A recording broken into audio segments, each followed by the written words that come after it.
예수님은 어느 날 의미 있는 질문을 한 가지 하십니다. 사람들이 나를 누구라고 하더냐? 이렇게 질문을 하시죠. 사람들이 예수님을 누구라고 하더냐? 사람들이 예수님을 어떻게 생각하고 있느냐?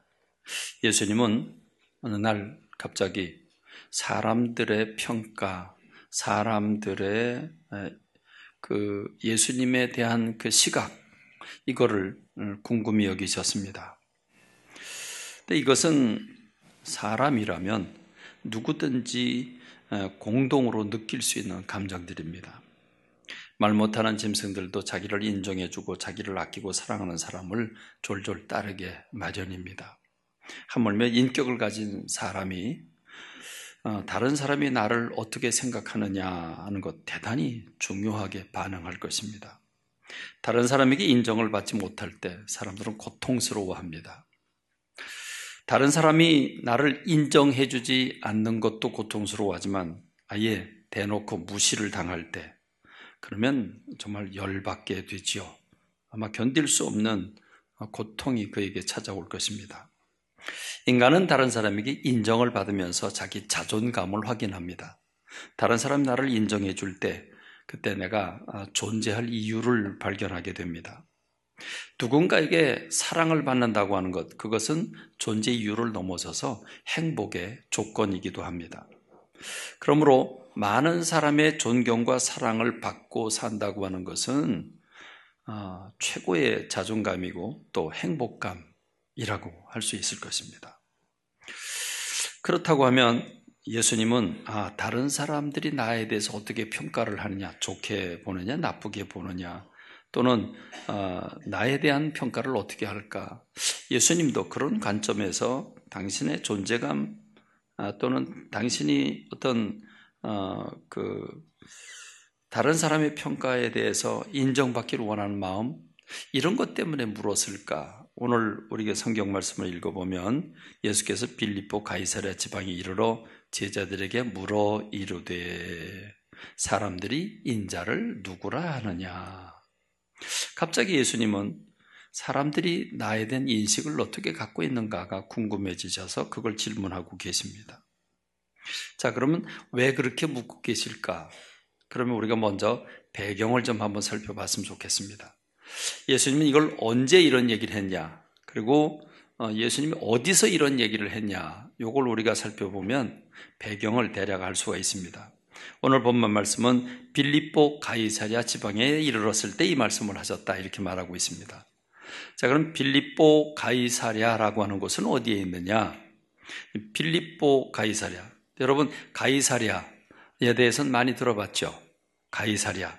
이 가이사랴는 이스라엘이 맨 아래쪽엔 예루살렘이 있는 유대 지역이 있고 중간에는 사마리아, 그리고 꼭대기에는 갈릴리 호수를 주변으로 해서 갈릴리라고 하는 지역이 있습니다.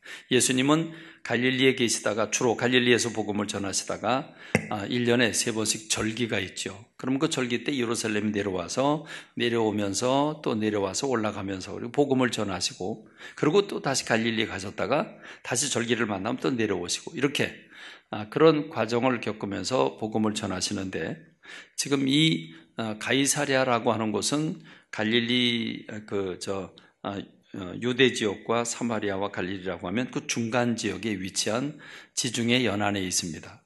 근데 지금 이 가이사랴가 빌립보 가이사랴입니다. 이 빌립보 가이사랴는 그 지중해 연안에 있는 이스라엘 중간지대에 있는 그 가이사랴가 아니라는 거죠. 다른 지역입니다. 빌립보에 있는 가이사랴입니다. 그럼 빌립보에 있는 가이사랴는 어디냐면 갈릴리 호수를 지나서도 40km를 더 올라가야 빌립보 가이사랴가 있습니다. 그러니까 지금 예수님 어디 계시냐면 갈릴리도 지나서 갈릴리 북부 지방에 계시는 거죠. 자, 그러면 예수님이 갈릴리 북부 지방에 계신다. 자, 그러면 시기는 언젠가? 오늘 본문의 말씀이 어떻습니까? 여러분 다 암기하고 있는 내용이죠. 예수님께서 사람들의 의식을 묻고 제자들에게 묻자 베드로가 대답을 하죠. 주님은 그리스도이시고 살아계신 하나님의 아들이라고. 그래서 내가 그 고백 위에 내 교회를 세우겠다고 이 말씀을 하십니다. 그런데 요 말씀을 마치고 나서 마태복음 16장 21절에 보면 요 사건 뒤에 이때로부터 예수 그리스도께서 자기가 예루살렘에 올라가면 장로들, 대제사장들, 서기관들 이런 사람들에 의해서 고난을 받고 이제 죽임을 당하고 3일 만에 다시 살아나야 할 것을 말씀을 하십니다. 그런데 이때 제자들에게 비로소 나타냈다 이렇게 말합니다. 이 비로소 나타냈다는 말은 예수님이 이 땅에 오셔서 죽으시고 그리고 다시 부활하신다고는 이 말씀은 최초로 하시는 겁니다. 최초로. 그러니까 아무 때나 얘기하시는 게 아니죠. 어떤 때는 예수님이 그리스도라고 하는 것을 숨기는 때가 있었는데 지금은 제자들에게 비로소 말씀을 하셨다. 지금까지는 참고 계시다가 드디어 때가 되니까 말씀하셨다. 이렇게 볼 수 있습니다. 그리고 17장에 보면 예수님께서 세 제자를 데리고 높은 산에 올라갑니다. 그 모습이 변화되죠. 그리고 그 옆에는 모세와 엘리야가 나타납니다. 그러니까 모세와 엘리야 예수님이 함께 예수님이 어떻게 십자가를 지셔야 되는가에 대한 말씀을 나누게 되는 게 마태복음 17장에 나오는 변화산 사건입니다.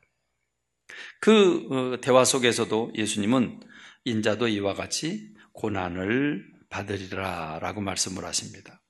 그러니까 지금 시기적으로 보면 이렇습니다. 예수님이 공생애를 3년 동안 하시게 되는데 회개하라 천국이 가까워나니라 말씀으로 시작을 해서 지금 1년, 2년, 3년 마지막 해에 와 있습니다. 그리고 지금 갈릴리 북부에 계시는데 갈릴리 꼭대기 계시는데 주님이 20장에 보면 이제 내려오십니다. 그래서 예루살렘에 오셔서 무화과 나무를 저주하고 성전을 척결하고 이런 일들이 이제 20장부터 시작이 됩니다. 그 말은 예수님이 지금 시점이 마지막 3년 차이고 그리고 예루살렘에 가서 고난받고 죽으시기 때문에 예수님이 마지막 며칠을 남기지 않은 마지막 시점입니다. 십자가 지기 전에 당신이 십자가를 지어야 할 것을 이미 인식을 하고 제자들에게 마음가짐도 갖게 하고 당신도 준비를 하고 있는 이런 상황이다. 이렇게 보면 되죠. 무슨 말인지 이해하시죠? 그러니까 지금 예수님이 이 말을 꺼낼 때에는 이 질문을 할 때에는 당신이 십자가를 지시고 죽으셔야 한다고 하는 사실을 이미 알고 그걸 위해서 며칠이 지나면 이제 예루살렘으로 가셔야 되는데 그 이야기를 제자들에게 지금 질문을 하고 계시는 겁니다. 그렇습니다. 예수님이 이 땅에 왜 오셨습니까? 우리를 구원하기 위해서 이 땅에 오셨습니다. 하늘보좌를 버리고 그리고 육의 몸을 입으시고 그리고 인간의 모든 죄를 짊어지고 그래서 우리를 구원하기 위해서 이 땅에 오셨습니다. 그리고 그것은 주님이 십자가를 지셔야 완성이 되기 때문에 주님은 십자가를 앞에 놓고 마음의 부담감을 가지고 계시는 겁니다. 히브리서 2장 14절로 15절의 말씀을 보면 자녀들은, 여기서 말하는 자녀는 우리를 가리킵니다. 자녀들은 혈과 육에 속하였으며 육체를 가지고 있다는 거죠. 그도 또한, 그는 예수님을 가리키죠. 그도 또한 같은 모양으로 혈과 육을 함께 지니심은 죽음을 통하여 죽음의 세력을 잡은 자 곧 마귀를 멸하시고 또 죽기를 두려워함으로 한평생 매여 종노릇하는 모든 자들을 놓아주려 하심이라. 예수님께서 우리와 똑같이 육의 몸을 입고 이 땅에 오신 이유는 우리를 마귀에게서 해방시켜주고 죽음 가운데서 영원한 생명을 주시기 위해서 이 땅에 오셨다는 것입니다. 그리고 그 핵심은 예수님의 십자가입니다. 그러므로 전체적인 상황을 보면 예수님이 이 질문을 할 때는 마음에 내가 이제 며칠 후면 예루살렘에 가야 되고 그럼 고난받고 죽이심을 당해야 하는 십자가를 지셔야 하는 것을 마음의 염두에 두고 제자들에게 이 질문을 한 거라 이렇게 보면 됩니다. 그러니까 사람들이 나에 대해서 누구라고 하더냐 뭐라고 하더냐 그것은 예수님이 인기를 누리기 위해서 그걸 확인하신 것이 아니라 당신이 십자가 지신 걸 생각하고 세상 사람들이 나를 그리스도로 구원자로 받아들이고 있는가 하는 사실을 체크하고 계시는 겁니다. 그랬더니 이제 제자들이 대답을 하죠. 우죽순으로 대답을 합니다. 예, 어떤 사람은 죽은 세례 요한이 살아왔다고 그러고요. 어떤 사람은 엘리야가 왔다고 그러고요. 어떤 사람은 예레미야가 왔다고 그러고요. 어떤 사람들은 선지자 중에 하나라고 이야기했습니다. 여기 네 종류의 사람들이 나옵니다. 이스라엘 사람들이, 그 당시의 사람들이 예수님을 바라보는 시각은 네 종류로 나뉘어졌습니다. 하나는 죽은 세례요한이 살아났다. 두 번째는 엘리야가 나타났다. 세 번째는 예레미야가 나타났다. 네 번째는 선지자다. 이렇게.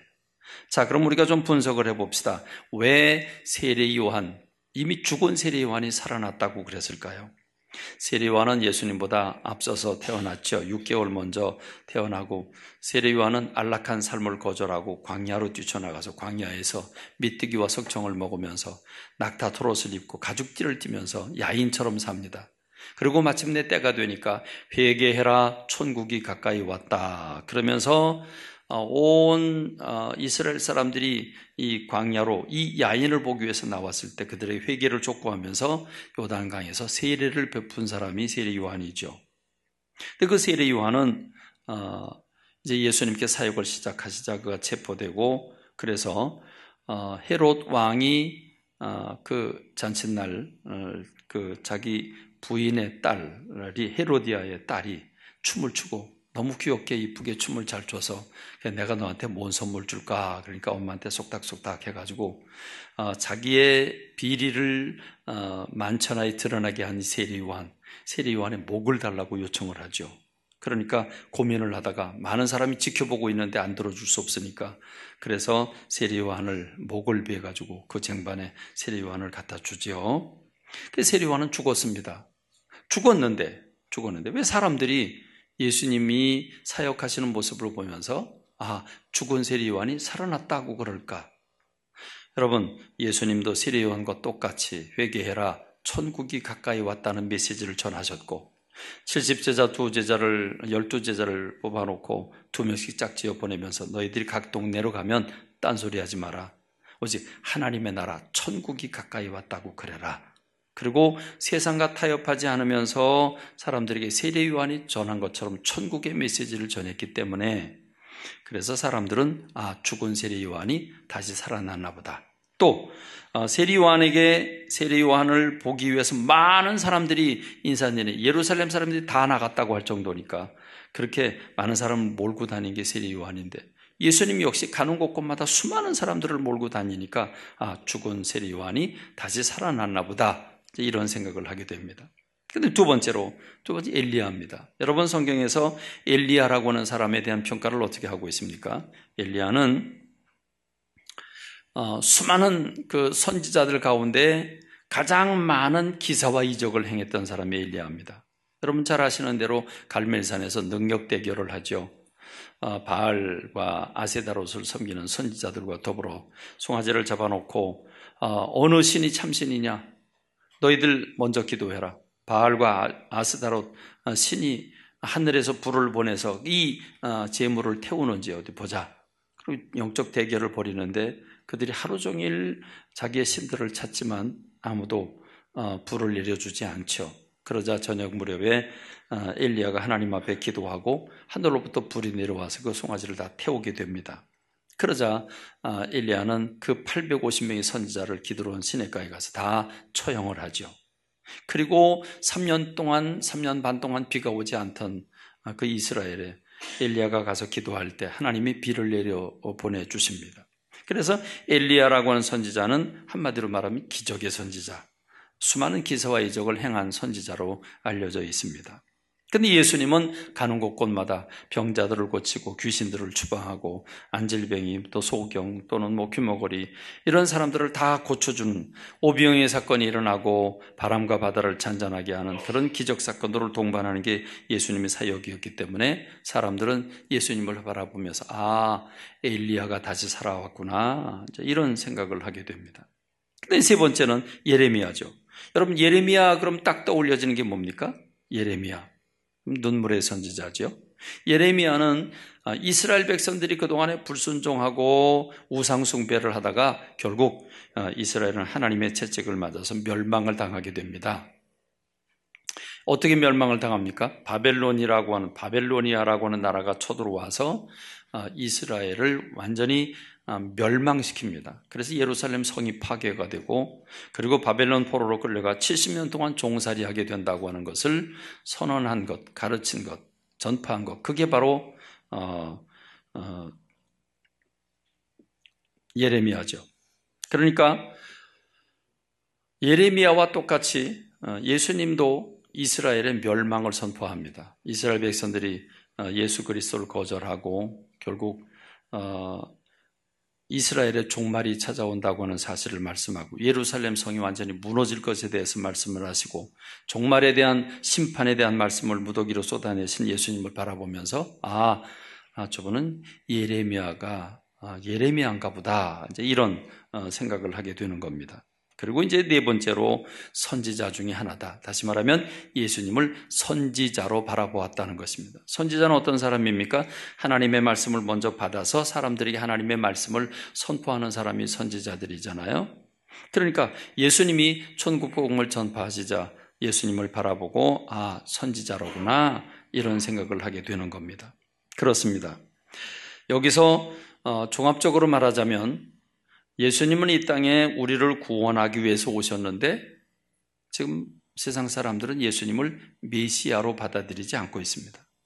세상 사람들은 예수님이 자기네들을 구원하기 위해서 하늘보좌를 버리고 이 땅에 오신 하나님으로 예수님을 받아들이지 않고 있다고 하는 겁니다. 아마 이 점을 예수님 미리 알고 계셨을 겁니다. 그래서 제자들에게 물으셨지만 그 답이 뭔지 알고 계신 주님은 마음이 답답하시죠. 그래서 이제 이번에는 질문을 제자들에게 돌립니다. 그래서 제자들에게 그러면 너희들은 나를 누구라고 생각하느냐라고 질문을 하십니다. 너희들은 나를 누구라고 생각하느냐. 저는 이 말씀을 준비하면서 예수님의 마음을 이렇게 여러 가지로 상상해 봤습니다. 어쩌면 지금 예수님은 뭔가를 크게 기대하면서 그리고 가슴을 조마조마하면서 기대 반, 그래도 이 제자들은, 세상 사람들은 나를 몰라주지만 이 제자들은 내가 누구인지 알지 않겠는가라는 기대감을 가지고 제자들한테 그러면 너희들은 나를 누구라고 생각하느냐라고 질문을 하시지 않았겠나 하는 상상들을 해봤습니다. 근데 바로 이때 베드로가 튀어나오지요. 그러면서 여러분 잘 아시는 대로 주님은 그리스도이시고 살아계신 하나님의 아들이십니다 라고 대답을 하자 기다렸다는 듯이 예수님이 바요나시모나 내가 복이 있다. 이를 내게 알게 하는 이는 혈육이 아니고 하늘에 계신 내 아버지다. 다시 말하면 예수님이 즉각적으로 반응을 보이시는데 마치 흥분하신 것 같지 않으십니까? 예수님 조금 흥분하신 것 같이 느껴지죠. 엄청 흥분하셨습니다. 그래요.